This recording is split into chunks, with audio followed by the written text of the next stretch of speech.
বন্ধুরা আজকে বানিয়েছি নিরামিষ পনিরের তরকারি। এটা অসাধারণ লাগে খেতে, ভাত বা রুটি বা পোলাও যার সাথে পছন্দ তার সাথে আপনি খেতে পারবেন। তো চলুন কিভাবে বানিয়েছি সেটাই একবার আপনাদের দেখিয়ে দিই। বন্ধুরা এখন চলছে অম্বুবাচী, তাই বানাবো একদম নিরামিষ পনিরের তরকারি। এখানে পনির আছে প্রায় 300 গ্রাম, আর এখানে আছে দই। দইটা একটু বেশি থাকলে ভালো হতো, তবে দই অল্পই আছে। এরপরে আমি দইটাকে একটু ফেটিয়ে নেব, খুব ভালো করে ফেটিয়ে নিতে হবে।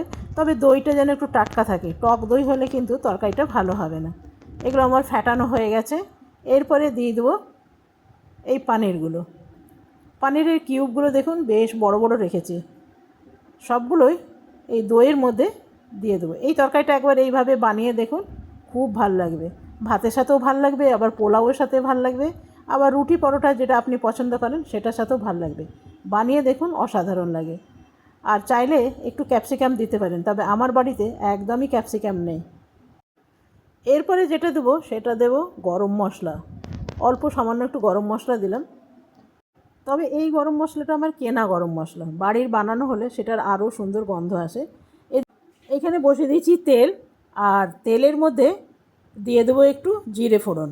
জিরে ফোড়নই আপনারাও দেবেন। আর তেলটায় কিছুক্ষণ আগে আমি একখানা পাঁপড় ভেজেছিলাম, সেই জন্য এমনি লাগছে। এইখানে আছে ধনে আছে, জিরে আছে, আর সামান্য একটু মৌরি আছে, আর এটা আদা বাটা।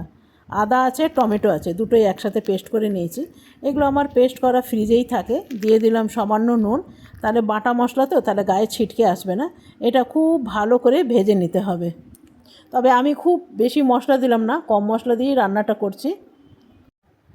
দিয়ে দিলাম সামান্য জল। বাটা মশলায় জল দিয়ে একটু কষাতে হয়, কষালে কিন্তু তরকারির টেস্ট ভীষণ ভালো আসে। এরপরে যেটা দেব, এখানে কোনো রকম লঙ্কা বাটা বা শুকনো গুঁড়ো লঙ্কা, কাশ্মীরি লঙ্কা কিছু দেব না।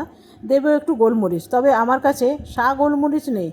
গোলমরিচ থাকলে কিন্তু ভালো হতো, তো আমার কাছে কালো গোলমরিচ আছে, সেটাই দিয়ে দিলাম।